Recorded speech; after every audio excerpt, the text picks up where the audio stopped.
for Canada to do this, quite significant as well. What do all these agencies around the world know? Because at the moment, we still don't have details of the black box. This is a hugely significant step for the Canadians to do this. I think it's, I mean, we saw from the move by Europe's EASA, the European Aviation Safety Agency, yesterday to ground the planes. And that already was a remarkable step, because normally EASA and the FAA are totally on point. You know, it's neutral ground between them, safety, they look to each other.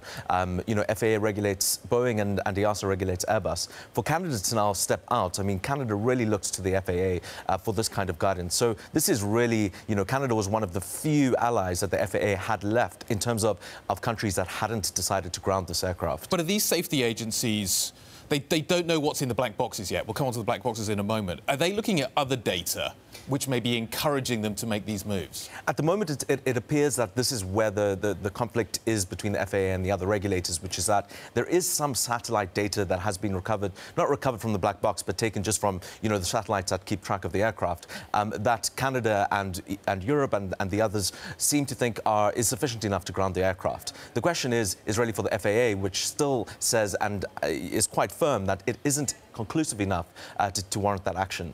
How big a snub is it for the FAA that the black box is going to Europe? So that's what we heard today. Ethiopia has decided to send it to Europe. We don't know where yet. It could be the UK. We think they could approach Germany or France as well. It's a pretty big snub. I mean, this is a Boeing aircraft. It's not a European device. It's flown by, you know, GE engines in the US. So it's incredibly unusual, to say the least, that this won't go back immediately to Boeing's hands. And what's the timeline? Once the black box arrives and it starts being analysed, how quickly will we start to understand what happened here?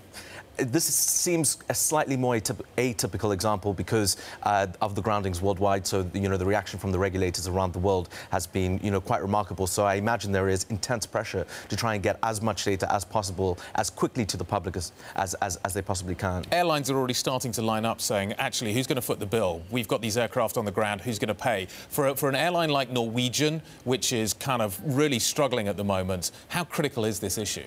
I mean, Norwegian is an airline that has kind of suffered repeatedly. They had issues with their engines on the 787, which also led to a bunch of groundings. They also had late deliveries of their A320s, of the 737 MAX. This is now another thing where, you know, a company like that's struggling with their cash flow. It really is a question of whether they can get compensation from who and how quickly they can get that cash to help, you know, pad their books.